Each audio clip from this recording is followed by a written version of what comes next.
오늘은 1월 6일입니다. 월요일. 길갈에서 벗은 애굽의 수치라는 제목으로 되어 있습니다. 5장인데요. 5장에 보면 이제 요단 서편 아모리 사람들의 모든 왕들과 해변의 가나안 사람들의 모든 왕들이 여호와께서 요단물을 이스라엘 자손들 앞에서 말리시고, 그래서 결국은 중요한 것은 마음이 녹았다, 이제 소문이 난 것이죠. 그래서 이 소문에 대한 이야기는 앞서서 라합이 들었던 소문, 그죠? 있습니다. 라합이 들었던 소문과 함께 이미 이들이 싸우기도 전에 이들의 신, 즉 하나님께서 이스라엘 백성과 함께 하고 있는 실제의 신, 이 표현이 좀 그렇죠.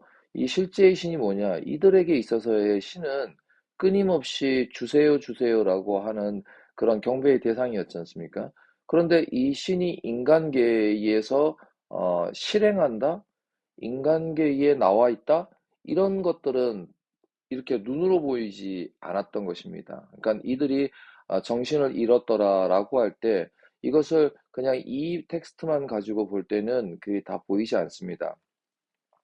우리가 지난 시간에 했던 그 라합의 이야기를 통해서 여기서 보면 그 여인이 숨겼더라라고 말하면서 이 핵심은 보시면 이 땅을 너희에게 주신 줄을 내가 아노라. 우리가 너희를 심히 두려워하고 이 땅 주민들이 다 너희 앞에서 간다면 이미 다 퍼져 있는 것입니다. 예, 이미 다 퍼져 있는 것이고 여기 보시면 너희의 하나님 여호와는 위로는 하늘에서도 아래로는 땅에서도라고 되어 있습니다. 그렇죠?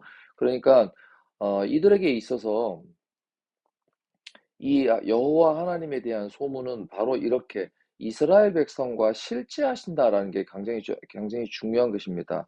우리가 지금도 하나님께서 우리와 함께 하십니다라고 하지만 사실 우리의 눈에 보이는 것이 아니고 또 우리가 만져지는 것도 아니고 하나님은 영이시다라고 말하며 또 하나님께서는 그리스도를 통하여 우리에게 성령 하나님을 또 내주하시게 하시죠. 그럼 내주하심을 우리가 어떻게 알고 있을까요? 결국은 하나님께서 주신 말씀을 지키는 삶을 사랑하는 자가 계명을 지킨다라고 하셨지 않습니까? 그 말씀을 지킴으로써 그 말씀대로 살아갈 때 우리 마음속에 일어나는 내적인 변화, 심령의 변화, 이것을 통해서 하나님의 내주하심을 우리는 느낄 수가 있죠. 그런데 이들에게 있어서는 이것이 굉장히 실제였지 않습니까? 무엇 때문에 그러냐면 보시면 여기 보시면 말리시고 그 요단물을 말렸던 것은 앞서 이들이 애굽에 대한 소문과 애굽에서 건너올 때 홍해에 대한 소문, 그랬을 때 실제 이들이 이 요단강까지도 보았지 않습니까? 여기서 뭐 소문을 들었다라고 하지만 충분히 이들도 정보력을 가지고 있고 하기 때문에 그 200만 명이나 넘는 사람들이 그 요단을 건너고 그 다음에 농사철이어서 굉장히 그 물이 높은 데까지 언덕까지 있었다라고 할 정도라면 이 물이 지금 얕은 상태가 아니라는 걸 알고 있다는 것입니다. 그러다 보니 이들은 실제적으로 땅에서 역사하시는 여호와 하나님을 자신들이 믿는 신과 대비해서 이 고대 근동의 그 어, 뭐랄까요, 종교들이죠. 그 신들에 대한 그들의 이해 속에서는 정말로 마음이 녹을 수밖에 없다는 것입니다. 자, 그렇다면 이런 상황에서 할례를 시행합니다. 이 할례 이야기가 계속 이어지고 그 다음에 유월절 준수인데요. 이 할례는 그 남자의 생식 그 표피를 일부 잘라내는 것이지 않습니까? 그래서 여기서 보시면 부싯돌로 칼을 만들어라. 그리고 난 다음에 그 못했던 이유가 그 전에 광야에서 나왔죠. 광야에서 나왔고 이 앞쪽에 있는 내용들을 읽어보시면 됩니다. 민수기 사건. 그러니까 민수기에서 그 정탐꾼을 보냈죠. 그 정탐꾼이 보고 와서 간담이 손을 해서 녹았다, 거꾸로. 그러는 바람에 거기서 어떤 게 일어났습니까? 반역이 일어나지 않습니까? 그 반역이 일어나서 그 다음부터는 어떻게 해요? 이제 요렇게 되어 있고, 이제 뭐 요렇게 돼 있죠? 이렇게 해서 여기서 이렇게 돌아와서 여기서 뱅글뱅글 도는 거지 않습니까? 이게 40년 동안 걸리는 것이죠.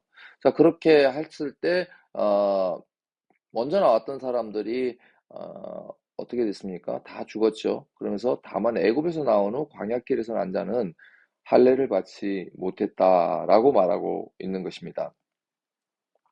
그러다 보니까는 40년 세월 동안 40년이 나왔고, 이들이 40년의 광야 생활을 하는 동안 여기서 태어났고, 그러면 지금 보시면 이 이스라엘 백성들이 여기서 보시면 할례를 받았다. 그러면 대충 아무리 못해도 뭐 나이가 겹친다 하더라도 20대 이상이 되는 것은 맞겠죠. 물 여기서 그 시간적으로 다 따져보면 언제쯤인지는 알 수 있겠습니다만은, 그렇다면 잘 보시면 여기 보시면 모든 군사가 애굽에서 나오는 광야길에서 죽었고, 그 다음에 사람들이 어, 이제 할례를 받았습니다.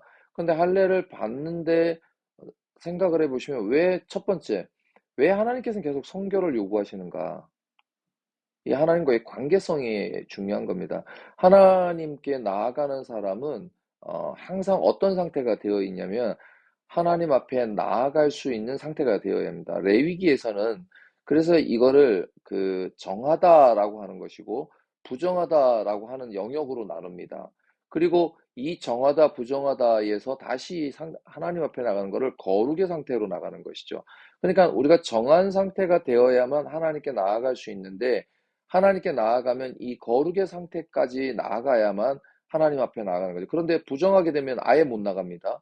그럼 부정한 상태를 제사를 통해서 정한 상태가 되고, 이 정한 상태에서 다시 하나님 앞에 나아가는, 이것이 가장 어, 그 고대근동의 이스라엘이 백성들이 하나님 앞에 나가는 가장 기본적인 시스템처럼 이해를 하시면 됩니다. 그런데 여기에서 하나님의 백성으로서의 가장 핵심은 뭐냐면 바로 할례입니다. 이 할례의 표를 가지고 있는 것이 하나님 백성이었는데, 이들이 여기서 못 행했던 것을 이제 행하게 되죠. 그러면 행하는 게 좋긴 한데요. 어려운 게 뭐냐면, 지금 앞서서 이 사람들은 전쟁을 지금 준비하고 있는 거죠. 쳐들어온다. 마음이 녹았다. 그래서 정신을 잃었다. 그렇긴 하겠죠. 그렇긴 하는데, 이 사람들이 지금 할례를 받으면, 그 남자 성인이 할례를 받으면 적어도 어떻게 돼요?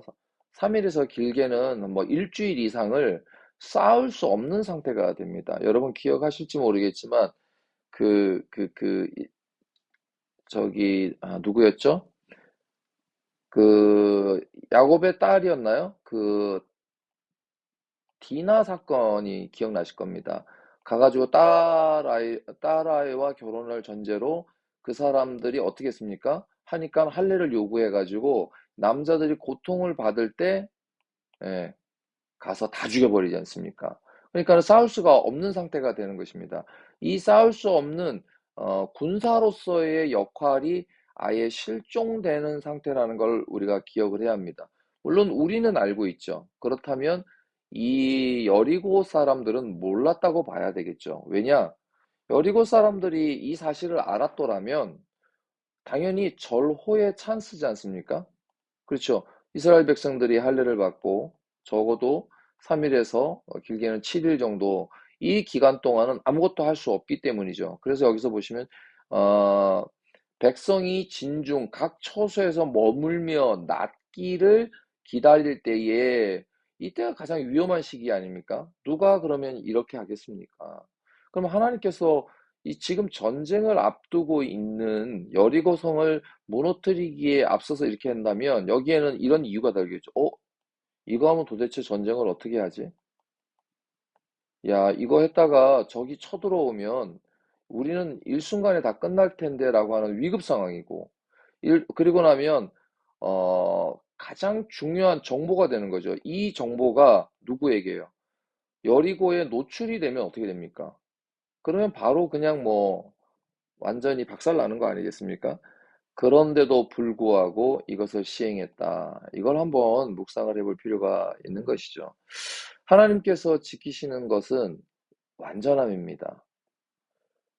이들이 물론 여리고가 이 백성들의 이 지금의 상황을 다 알았는지 또는 고통받고 있는지 일단 몰랐다고 봐야죠. 알았으면은 당연히 절호의 찬스를 놓치지 않고 공격을 했을 것입니다.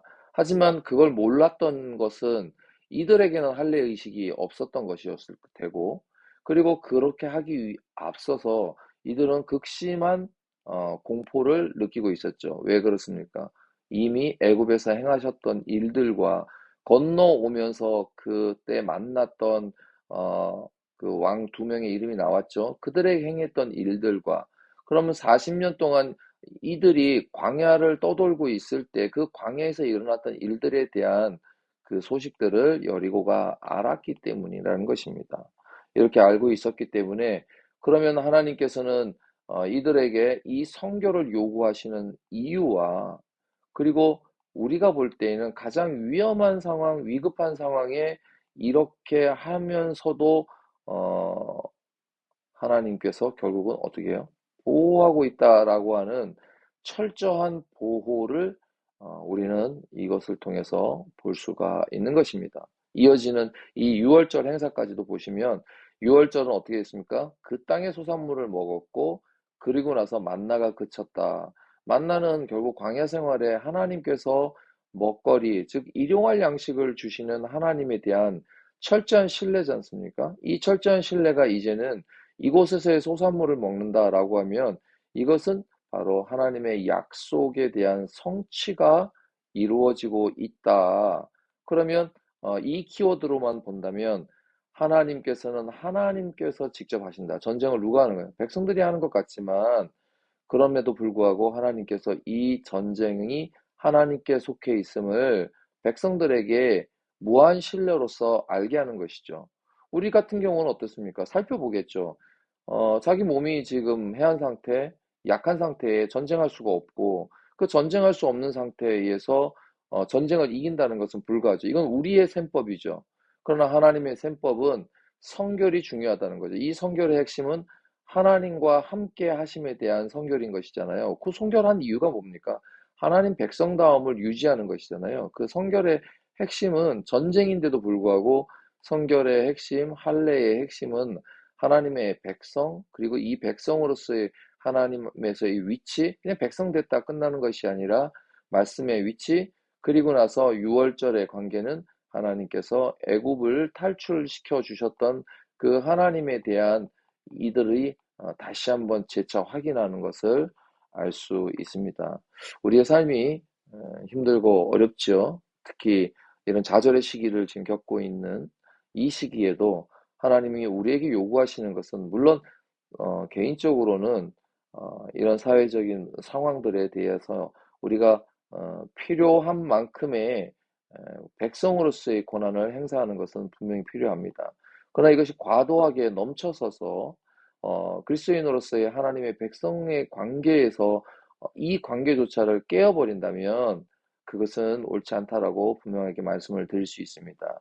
그래서 우리가 여기에서 오늘 하루 위로를 받으시고 또 하나님의 말씀이 우리로 하여금 보호하시고 인도하시는 것이 우리의 생각보다 적어도 더 크다는 이 한 가지 사실을 잘 묵상하는 오늘 하루가 되기를 소망합니다.